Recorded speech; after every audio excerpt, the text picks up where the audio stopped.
자기 목적에 맞는 투자를 해야 된다고 생각하거든요. 언론들이 지나치게 친절할 때를 조심하세요. 주식 투자를 하는 사람은 어떻게 보면 상대방과 싸우는 게 아니고 늘 자기 자신과 싸우는 거거든요. 그리고 자기 자신 중에서도 욕심, 맞아요. 그리고 때로는 공포. 그러니까 결국은 자신에게 맞는 예. 그 종목. 그러나 그 우리가 우리가 좀 종목에 몰빵한다고 하면 일단 떠오르는 게 약간 좀 위험 리스크. 그렇죠. 뭐 작전주라든지 대박주라든지 이런 거 생각하실 수 있는데 예를 들어서 뭐 최근에 뭐 바이오 중에도 뭐 그런 주식이 있었고 아니면은 NFT 관련해서도 그런 이렇게 엄청난 시세를 준 종목들이 있거든요. 근데 사실 저는 그걸 오르는 걸 보면서도 거기에 내 돈을 넣어야겠다고는 단 한 번도 생각해 본 적이 없어요. 저는 이미 오른 주식은 그 안에서 수익을 내신 분들에겐 축하드리고 그냥 제 돈이 아니라고 생각합니다. 저거는 내 게 아니야. 그냥 내 기회가 아니야.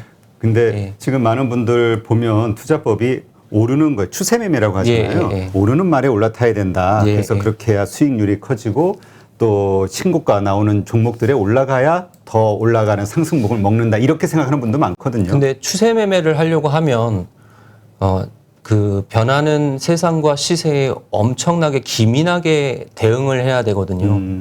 그러니까 호가창을 보더라도 아니면 차트를 보더라도 예를 들어 저는 지금 제가 전 재산을 다 바쳐서 투자를 하고 있지만 그냥 뭐 일봉, 주봉, 월봉 이렇게 보면서도 투자를 하거든요. 근데 만약에 이미 오른 주식에 투자를 해서 시세를 내가 5%, 10%, 15% 이렇게 내겠다 하면 심지어 3분봉, 10분봉, 15분봉을 보고 대응을 해야 되거든요. 근데 저는 직업이 있잖아요. 근데 제가 여러분에게 오늘도 다시 한번 강조드리고 싶은 거는 투자를 하실 때는 본인의 라이프 스타일에 맞는 투자를 하셔야 돼요. 그러니까 안 맞으면 예. 그것 때문에 힘들어하고 네. 피곤해하죠. 왜냐하면 내가 직장을 다니는데 지금 막 급등하는 주식에 들어가서 시세만 잠깐 10분, 30분, 1시간 동안 먹고 나오겠다? 근데 저는 일을 해야 되잖아요. 그럼 예를 들어서 제가 예전에 단타를 주로 할 때 그런 경우 많이 있었는데 나는 단타를 했는데 일이 생겨서 시장을 또 30분 동안 못 보고 이런 일이 생기거든요. 그리고 직장에 계신 분들은 주식을 사놨는데 갑자기 김 과장 이리 와봐. 아, 나 그 얘기 들었어. 우리 출연한 분 중에도 엄청나게 올랐는데 회의 갔다 들어갔다 왔더니 폭락해 있더라고. 그래가지고 이제 회의에서 나오셔가지고 화장실에 가서 아이고 내 주식 이런 경우가 비일비재하거든요. 사실 특히 제가 중소형주. 네, 중소형주 아니면 지금 급등주 오늘 거래량이 터지는 종목 이런 종목에 그 개인분들이 들어가서 승부를 보시려고 하면 어쩌다 한두 번 운으로 그거야말로 정말 운으로 할 수 있겠지만 긴 관점에서 보면 결국은 손해가 날 수밖에 없거든요. 그리고 단타의 영역은 정말 프로들의 영역이거든요. 그거는 전업 투자자도 하기 힘든 건데 그거를 대박주, 급등주에 일반인들이 그것도 직업이 있는 일반인들이 들어가서 승부를 본다? 그거는 저는 정말 어울리지 않는 투자라고 생각을 해요. 그래서 아까도 잠깐 말씀하셨지만 처음에 장기 투자를 한번 같이 투자를 해봤잖아요. 예. 근데 어떤 것 때문에 바꾼 거예요? 뭐가 안 맞았어요? 저는 주식 투자는 사람마다 다 투자 방법이 다르겠죠. 그렇죠. 근데 자기 목적에 맞는 투자를 해야 된다고 생각하거든요. 근데 저는 애시당초 제가 주식 투자를 하게 된 계기가 제가 전 재산이 마이너스 3억인데 집을 사고 싶은데 집을 마련할 길이 저축을 해서는 답이 없다고 생각이 돼서 이제 주식 투자에 뛰어든 거잖아요. 근데 제가 여러분들이 이제 선호하시는 포트폴리오 투자를 해보니 안정적이긴 해요. 뭐 하나가 올라가면 하나가 내려가도 이제 상관관계가 있으니까 평균이 되니까요. 안정적이긴 해요. 근데 또 단점은 어떤 게 10% 20% 수익이 나도 희석이 돼 버리는 거예요. 그렇죠. 투자 수익이. 그러니까 포트폴리오 투자는 저는 그렇게 생각하거든요. 포트폴리오 투자를 하셔야 되는 분은 두 가지 부류인데 첫 번째는 이미 재산이 많으신 분. 왜냐하면은 가진 돈이 너무 많기 때문에 예를 들어 막 100억, 200억, 300억, 1000억 이렇게 되기 때문에 한 종목에는 들어갈 수가 없고 10종목, 20종목으로 분산을 해야만 하는 그런 자산가들은 포트폴리오 투자를 하는 게 맞습니다. 그리고 두 번째는 위험이 싫으신 분. 나는 돈은 안 벌어도 돼. 그냥 소소하게 주식하고 싶어. 그러니까 나의 목표는 우리가 코스피 아니면은 나스닥 1년 수익률이라고 하면 나는 그거보다 한 3%만 더 해도 나는 만족할 것 같아. 이런 분들은 포트폴리오 투자를 하셔도 괜찮습니다. 근데 저처럼 나는 주식으로 큰 돈을 벌 거야 라고 하면 포트폴리오 투자는 나는 큰 돈을 벌 거야 라고 말하는 거와 되게 상반된 안전성을 얘기를 따지는 거니까. 그러니까 나는 욕심을 부리고 있는데 나는 시속 100km로 가고 싶은데 시속 10km로 운전을 하고 있는 거죠. 근데 여러분들이 똑바로 아셔야 될 거는 저처럼 한 종목에 집중해서 투자를 할 경우는 시속 100km로 목적지에는 빨리 갈 수 있지만 사고가 날 위험이 크다는 것도 아셔야 되거든요. 사고가 나면 또 그게 완전 모든 데미지가 다 오니까. 사고가 나면 차가 망가지고 아예 못 가는 수가 생기잖아요. 그래서 저는 제가 마이너스 3억에서 서울에 집을 사겠다는 목적지까지 가는 수단이 주식이었고 그 주식을 하는 방법이 내가 포트폴리오 투자로는 너무 안정적이어서 나에게 어울리지 않는다. 나는 한 종목에 집중을 해야겠다라고 생각을 하고 그렇게 투자를 한 거거든요. 그리고 여러분들이 하나 생각하셔야 될 게 여러분들 그 부자가 되고 싶으시잖아요. 그래서 사실은 815 머니톡 대표님 방송도 열심히 보시는 거고 내가 한 푼이라도 더 벌기 위해서 열심히 공부하시는 거고 주식을 하던 부동산을 하시던 하시는 거잖아요. 근데 제가 말씀드리고 싶은 건 여러분이 부자가 되고 싶어서 롤모델을 찾잖아요. 근데 그러면 부자가 된 사람들이 부자가 돼서 하는 얘기를 믿지 마시고 그 사람들이 어떻게 부자가 됐는지를 한번 살펴보세요. 그 사람들이 가난해서 어떻게 부자가 됐는지를 한번 살펴보세요. 그럼 예를 들면 제가 존경하는 강방천 회장님도 제가 투자적인 관점에서도 너무나 존경하는 분이시지만 강방천 회장님이 애시당초에 시드머니로 가장 큰 돈을 처음에 버셨던 계기는 IMF 때 모두가 그 증권주, 금융주를 던질 때 증권주, 금융주에 레버리지까지 더하셔서 몰빵 투자를 하셔서 100억을 처음에 만드셨고 그게 시드머니가 돼서 출발할 수 있었거든요. 그리고 또 설명을 드려보면 우리가 좋아하는 워렌 버핏의 정신적 스승이라고 보는 찰리 먼거도 그분이 애시당초에 캘리포니아에서 변호사로 활동을 할 때 재산을 어떻게 불렸냐 하면 부동산의 몰빵 투자, 부동산 개발에 몰빵 투자를 해서 30만 불, 50만 불을 시드머니를 만들어서 그 다음에 주식 투자로 넘어가서 돈을 버신 분이거든요. 그래서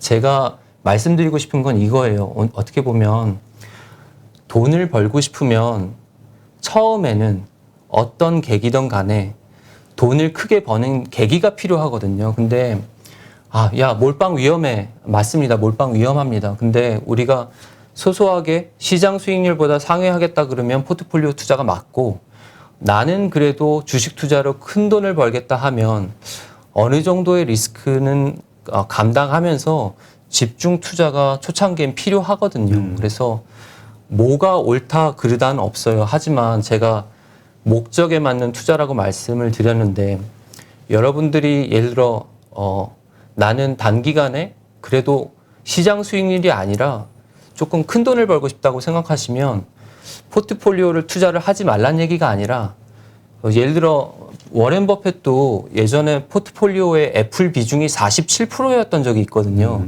그러니까 천하의 워렌 버핏도 자기가 확신이 드는 종목에는 비중을 그만큼 실는다는 얘기죠. 우리가 주식 투자를 할 때 큰 돈을 벌려면 결국은 종목에다가 비중을 실어야지만 수익이 크게 나거든요. 그래서 너무 위험한 종목이 아니라면 포트폴리오 숫자를 조금 제가 일반인들에게 추천드리고 싶은 방법은 본인이 할 수 있다면 종목을 줄이고 비중을 좀 늘려서 큰 돈을 벌고 싶으신 분은 자산을 크게 불리는 데는 초창기에는 어찌 보면 조금의 리스크 테이킹을 할 수밖에 없지 않나 그런 생각을 조금 해봅니다. 자, 그래서 이제 장기 투자보다는 지금 얘기한 이러한 이유들로 해서 이제 스윙 투자를 선택하신 거잖아요. 아니, 근데 스윙 투자하기 전에 또 단타를 먼저 선택했잖아요. 근데 단타 같은 경우는 어떤 점 때문에 포기하게 됐나요? 너무 운에 좌우되고 시장에 좌우되는 점이죠. 그러니까 예를 들어 그 단타의 개념이 단타가 하루의 매매? 하루의 매매도 있고 종가 베팅도 있고 하한가 따라잡기도 있고 상한가 따라잡기도 있고. 왜냐하면 제가 이제 처음에 이제 그런 단타나 대박 주식 그런 보기 보면 여러 가지 이제 그런 기법들이 나오잖아요. 그럼 이제 궁금하니까 그런 걸 따라해 보기도 하고 했는데, 그거의 문제점이 뭐냐 하면 어떤 때는 되고 어떤 때는 안 돼요. 그러니까 이게 제 실력인지 아닌지 판단을 할 수가 없고, 그것도 운이라고 표현해요. 그냥 운이라고밖에 보여지지가 않는 거예요. 제가 투자를 해보니까. 근데 저는 그게 너무 이상하더라고요. 내가 열심히 노력했는데, 열심히 노력하면 내가 돈을 벌 확률이 높아져야 되는데 돈을 벌 확률이 높아지지가 않는 거예요. 그래서 제가 스윙 투자로 바꾸게 된 계기는, 단기 승부로는 너무 시세와 운이라는 거에 좌우가 되고 내가 일이 있는 사람인데 그거를 할 수가 없겠다. 그렇다고 장기 투자를 하자니 제가 좀 성격이 그래도 급한 편이라서 또 빨리빨리 회전을 그래도 뭐 매일은 아니지만 한 달에 한 번, 그리고 3개월에 한 번, 6개월에 한 번은 매매를 해야 되는데 너무 오래 걸리니까 그건 못 하겠더라고요. 그래서 저는 그 중간에 접점을 찾은 게 이제 한 달에서 6개월 정도 하는 스윙 투자거든요. 예.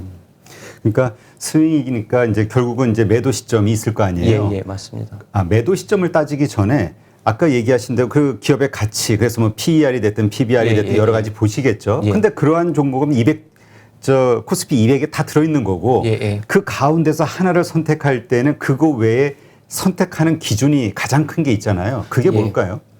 일단은 지금 세상에 어울리는 종목이어야 되거든요. 그래서 그거를 제 책에서는 천지인 투자라고 했는데, 하늘천, 땅지, 사람인, 그래서 이제 그 세 가지가 어우러질 때 시세가 난다고 했는데, 이제 그거는 거창하게 표현을 한 거고, 그냥 단순하게 표현을 해보면 지금 예를 들어서 오늘만 해도 제가 코스피 1위부터 35위까지 봤는데 빨간불이 하나 들어와 있더라고요. 그 빨간불이 SK 바이오사이언스 하나 들어와 있더라고요. 근데 저는 SK 바이오사이언스를 한 5개월 전에 투자를 해서 제가 18억, 20억이라는 돈을 익절을 했던 사람이거든요. 근데 그 SK 바이오사이언스가 빨간불이 들어오는 거 보면서 감회가 새롭더라고요. 물론 저는 지금 SK 바이오사이언스를 들고 있지 않지만 지금 시장에 오미크론이 처음에는 미국에서도 오미크론 괜찮아. 크게 문제 없을 것 같아라고 얘기를 했다가 지금 파우치 박사도 말이 조금 바뀌었거든요. 그렇죠. 그리고 지금 그 바이든 대통령이랑 그 다음에 부통령이랑도 말이 조금 엇박자가 나고 있고 그 다음 환자가 또 급증을 하고 있고 이러니까 시장 상황이 그렇게 바뀌었단 말이죠. 근데 그러다 보니까 오늘 시장 상황에서 빨간불이 날 수 있는 종목은 코스피 1위부터 35위 중에 SK 바이오사이언스 하나고 나머지는 다 파란불로 물들었더라고요. 그래서 제가 드리고 싶은 말씀은 예를 들어서 제가 나는 앞으로 몇 달 동안은 이 종목이 좋을 것 같아라고 투자를 했어요. 근데 오미크론이라는 우리가 알지 못하는 변수가 들어와서 세상이 바뀌면 제가 들고 있는 종목이 애시당초에 아주 좋아 보였더라도 평가를 다시 해야 되거든요.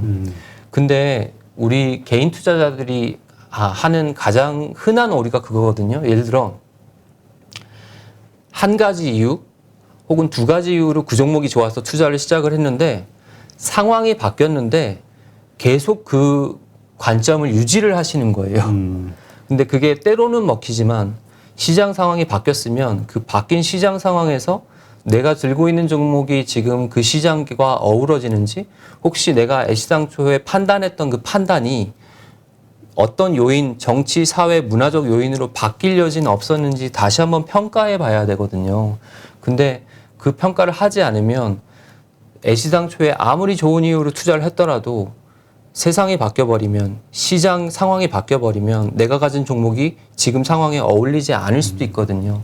그래서 제가 저는 투자를 할 때 그 하늘의 뜻이 무엇이냐 하면 지금 시대 정신이 무언가를 보는데, 내가 애시당초에 투자할 때 시대 정신은 이래서 투자를 했는데 중간에 세상이 바뀌어 버리면 이거는 마치 내가 투자를 했던 층은 1층이었는데 다른 건물이 돼버리거나 아니면 다른 세상이 돼버린 거잖아요. 그러면은 저는 지금 엉뚱한 투자를 하고 있는 게 돼버리잖아요. 그래서 저는 늘 내가 투자했던 애시당초의 이유와 제가 지금 투자하고 있는 그 종목에 둘러싸고 있는 생태계, 환경이 어우러지는지를 계속 살펴보거든요. 네. 그래서 저는 천지인 투자에서 그러면 천은 이제 시대정신이고 지는 그 회사를 둘러쓰고 있는 환경, 그다음 정책적 요인, 문화사회적 요인 여러 가지를 판단을 하고 그다음 인을 판단할 땐 그 회사 자체를 판단을 하는데 그 회사를 판단할 때는 우리가 이제 기술적 분석으로 들어가서 가치 투자도 보지만 차트상에서 지금이 저점인지 고점인지 시세가 난 흔적이 있는지 아니면 큰 돈이 들어올 확률이 있는지 이런 것들을 살펴보죠. 예. 그러니까 결국은 우리가 이 시대의 흐름을 이끌어가는 성장주라고 예. 표현을 하면은 조금 더 많은 분들이 이해하기가 좋겠네요. 아무래도 저는 성장주라고 저는 표현하진 않지만 앞으로 시장에서 6개월, 저는 이제 1개월에서 6개월을 주로 많이 투자를 했으니까 스윙 투자니까 앞으로 1개월에서 6개월 동안 스타가 될 수 있는 스타성이 있는 종목을 하거든요. 그 스타성을 어떤 식으로 감지를 해요? 있다 없다를? 일단은 세상을 보는 제가 SK 바이오사이언스에 투자할 때는 우리가 화이자 백신, 모더나 백신을 수입을 할 때였는데 국산 백신이 없어서 우리 정부에서 고전을 할 때였거든요. 그래서 우리도 국산 백신의 필요성이 앞으로 점차 대두되겠구나. 그리고 국산 백신을 국가적으로도 생산을 해야지만 우리나라 국력에 비추어 볼 때, 우리나라 의료 기술에 비추어 볼 때 걸맞겠구나라는 생각을 했고, 그렇다면 팬데믹이 아니라 엔데믹이라는 시대 정신에 맞춰서 어떤 회사에 투자를 할까? 정책적으로 국산 백신을 뒷받침하는 정책들이 많이 쏟아져 나오고 있는데 어떤 회사가 수혜를 볼까라고 제가 고민을 하다가 9종목, 그 백신 개발 회사가 9종목 정도 됐었는데 그 안에서 제 나름대로는 제가 SK 바이오사이언스가 그래도 임상 3상에 가장 먼저 들어가서 그래도 실제로 확률이 있겠구나라고 생각을 해서 제가 제 전 재산을 SK 바이오사이언스에 넣었던 거거든요. 근데 거기에는 시대 정신뿐만 아니라 국가적 정책뿐만 아니라 그 SK 바이오사이언스의 차트, 흐름, 뭐 이런 것까지 다 평가를 하고 그 다음에 제 전 재산을 넣는 거거든요. 네, 그렇게 해서 수익을 냈었죠. 네. 네. 자, 그러면 이제 팔으셨잖아요. 예. 팔을 때는 또 이유가 있을 거 아니에요. 그러니까 우리가 사실 사는 것도 참 중요하지만 매도는 예술이라고 표현하잖아요. 예. 언제 매도를 합니까?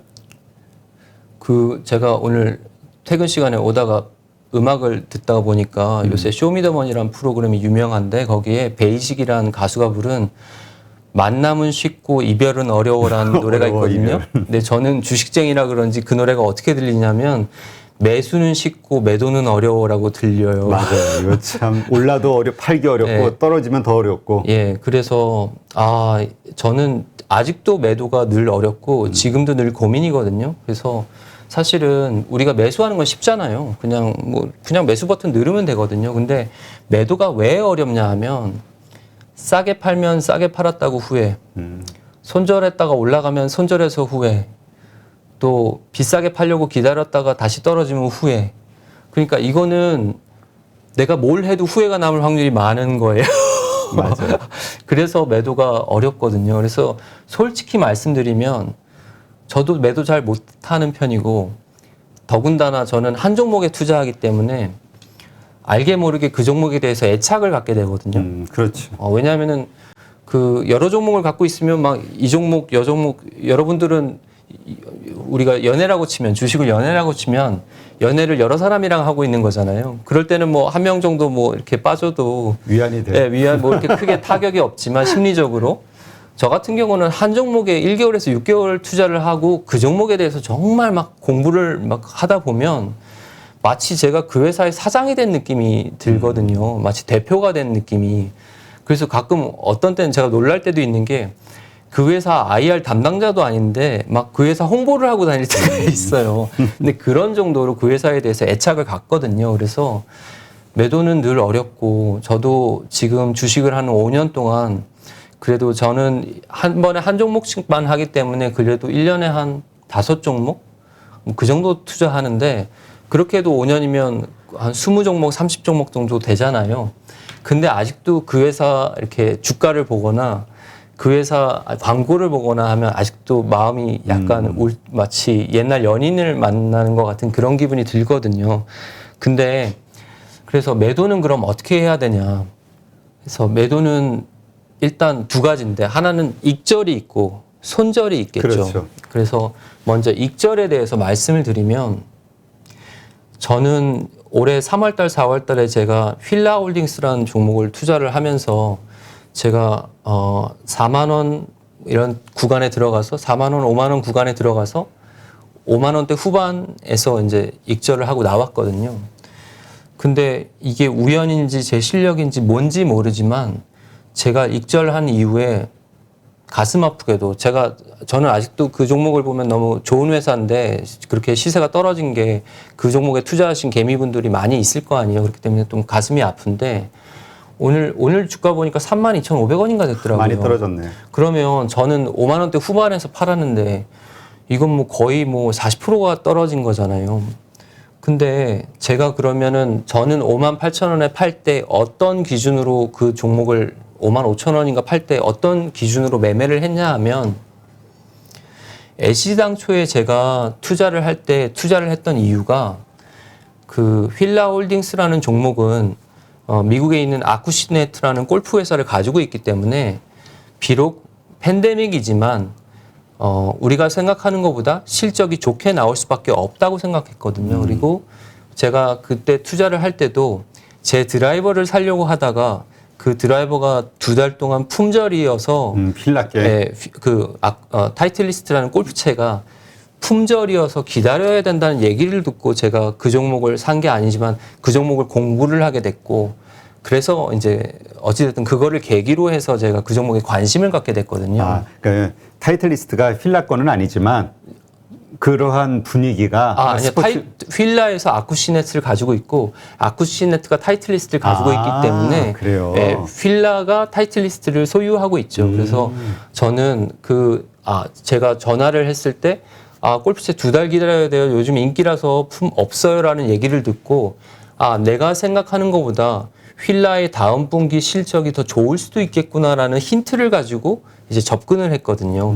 그래서 저는 애시당초에 어닝 서프라이즈가 나올 거라는 그 판단 하에 그 종목을 이제 매수를 한 거잖아요. 그렇죠. 근데 제가 5만 5천 원 구간에서 이제 제가 받은 느낌은 언론에서 골프가 붐이라는 얘기를 엄청나게 얘기를 하는데 이거는 재탕, 3탕이 아니라 막 5탕, 6탕, 7탕이라고 느낄 정도로 또 골프 얘기야. 그럼 무슨 말씀이냐면 제가 골프가 코로나 팬데믹에도 불구하고 붐이고 골프채가 그렇게 잘 팔린다는 걸 남들보다는 먼저 캐치를 하고 저는 들어가서 기다리고 있었잖아요. 네. 근데 언론에서 골프가 골린이가 너무 많아졌다. 골프 부킹이 안 된다라고 이미 얘기를 할 때는 제가 보는 관점에서는 그때 들어오는 사람들은 늦은 거죠. 타이밍이. 예. 너무 모두가 좋다고 할 때는 오히려 떠나야 될 테니까. 정보가 이미 다 오픈이 됐고 저는 다음 분기에 좋아질 거라고 판단을 해서 투자를 했지만 이미 매출이 올라간 상태에서 그 다음 분기에 그럼 또 한 번 서프라이즈를 낼 수 있을까라고 생각했을 때 저는 아니라고 판단했거든요. 그래서 제가 제 책에도 썼지만 여러분 그 언론들이 지나치게 친절할 때를 조심하세요. 그러니까 언론분들이 무슨 의도를 가지고 그런 건 아니겠지만 너무 모두 다 알고 있는 정보가 반복해서 나올 때는 시장에 있는 모든 사람들이 그 정보를 알고 있는다는 거거든요. 우리가 어떤 정보가 돈이 될 때는 사람들이 모를 때 돈이 되는 거지만 그렇게 정보가 만연해 있을 때는 저는 더 이상 휠라홀딩스가 거기서 5만 원에서 6만 원, 7만 원으로 가는 데는 한계가 있다고 생각을 해서 전량 익절을 하고 나왔거든요. 그래서 익절은 내가 애시당초에 샀던 계기, 그 계기가 다음 분기에는 희석이 될 때는 저는 익절을 하는 편이고요. 그 다음에 차트적으로도 4만 원에서 5만 5천 원 정도까지 4만 원에서 5만 원 후반대까지 시세를 이미 냈기 때문에 주식이 저는 호가창을 보고 차트를 보면서 무거워진다고 저는 느낌을 받았거든요. 저는 차트를 볼 때 기술적으로 여기는 20일 이평선, 여기는 5일 이평선, 이게 데드 크로스가 났으니까 이렇게 안 보거든요. 저는 제 나름대로는 지금 주식이 경쾌하게 올라가네? 올라가야 되는데 왜 이렇게 무겁지? 아니면은 시세가 나야 되는데 왜 이렇게 가질 못하지? 속력이 나야 되는데 왜 못 날까? 이러면서 생각을 하거든요. 그렇기 때문에 저 나름대로는 휠라홀딩스가 애시당초에 올라갔던 속력이 저하된다고 생각을 했고, 어쩌면 내가 생각하는 것보다 앞으로 6만 원, 7만 원을 가기엔 무리수가 있겠다고 생각을 해서 이제 익절을 한 거거든요. 그래서 익절은 그렇고, 그래서 익절은 정답이 없어요. 그러니까 어쨌건 근데 산 것도 사실 피델리티의 그 생활 속에서 힌트를 얻자. 그렇죠. 휠라홀딩스는 이제 시대 정신으로 보면 인도어보단 아웃도어 활동이라는 시대 정신이 있었고 코로나 시국이었기 때문에 그 다음에 산업에서는 골프가 붐이니까 골프채를 다룰 수 있는 골프웨어나 골프채 업체 중에 어떤 게 있을까라고 고민을 하다가 제가 휠라홀딩스를 발굴을 하게 된 거죠. 예. 근데 진짜 말씀대로 그 언론에서 그렇게 했기 때문에 주가가 어떠면은 원하는 좀 더 연말까지 이런 식으로 올라서 5만 원이 갔어야 될 수도 있는 건데 여러 가지 사회적 붐 때문에 이게 더 빠르게 그렇죠. 많은 사람들이 몰리면서 급등한 거일 수도 있죠. 그게 이제 어쨌든 그렇게 이제 매도의 타이밍을 잡으셨다는 거 그렇게 이해를 하면 되겠네요. 근데 사실 이걸 많은 사람들이 이론적으로 아는데 더 오를 거에 대한 미련 이런 것 때문에 참 못 버리거든요. 그래서 제가 제 책에도 저는 주식 수도승이라는 말씀을 드렸는데 주식 투자를 하는 사람은 어떻게 보면 상대방과 싸우는 게 아니고 늘 자기 자신과 싸우는 거거든요. 그리고 자기 자신 중에서도 욕심, 맞아요. 그리고 때로는 공포, 그 욕심과 공포, 그 양극단에 있는 감정과 매일매일 마주하는 일이 주식 투자라고 저는 생각을 하거든요. 그래서 여러분이 그 익절을 할 때는 자기가 어디까지 욕심을 부릴 거고 내가 욕심을 부리다가 자칫 잘못돼서 수익이 망가졌을 때 내가 후회하지 않을 자신이 있는지 계속 끊임없이 물어보세요. 저는 그렇게 하거든요. 최근에도 제가 어떤 종목을 투자해서 크게 수익이 났었는데 제가 그 종목을 전부 다 익절하지 않았거든요. 근데 저는 그때 저한테 그냥 그렇게 물어봤어요. 만약에 지금 익절 안 해서 떨어지면 후회할 거야? 그때 후회할 수도 있는데 지금이 아니더라도 추후에라도 언제든지 다시 올라갈 수 있는 종목인 것 같은데 그러면 한 번쯤 기다려봐도 되지 않나? 그리고 애시당초에 뭐 10% 20% 수익 내려고 이 종목을 투자한 건 아니잖아. 그렇죠. 이렇게 스스로 이렇게 저와 대화를 하려고 많이 노력을 해요. 그러니까 여러분들은 자꾸 주식 전문가가 나와서 뭐 예를 들어 셀트리온은 지금 어딥니다. 지금 뭐 팔아야 됩니다. 사야 됩니다. 아니면 우리 조금 핫한 화두가 되는 카카오는 사야 될까 말아야 될까? 아니면 삼성전자 저점 정확히 잡아드리겠습니다. 뭐 이런 거 있잖아요. 근데 그게 아니라 전문가한테 물어볼 게 아니라 본인한테 물어보셔야 돼요. 내가 마음에서 용납하는 선에서. 내가 마음에서 내가 더 기다렸다가 욕심을 내다가 그 수익금이 까여도 받아들일 수 있는지 아니면 내가 여기서 겁먹고 팔았는데 올라갔을 때 반대로 거꾸로 올라갔을 때 후회하지 않을 자신이 있는지 그렇게 물어보시는 거 말고는 정말 익절은 그렇죠. 알 수가 없으니까 우리는 미래를 알 수가 없으니까. 그러니까 말씀하신 대로는 자신만의 어떤 매도 원칙을 세워놓고 그 다음에 그게 했을 때 그냥 만족해하는 그냥 그 선에서 만족해하면서 일단 매도하는 그러니까 이익 실현하는 그렇게 생각을 하면 되겠군요. 근데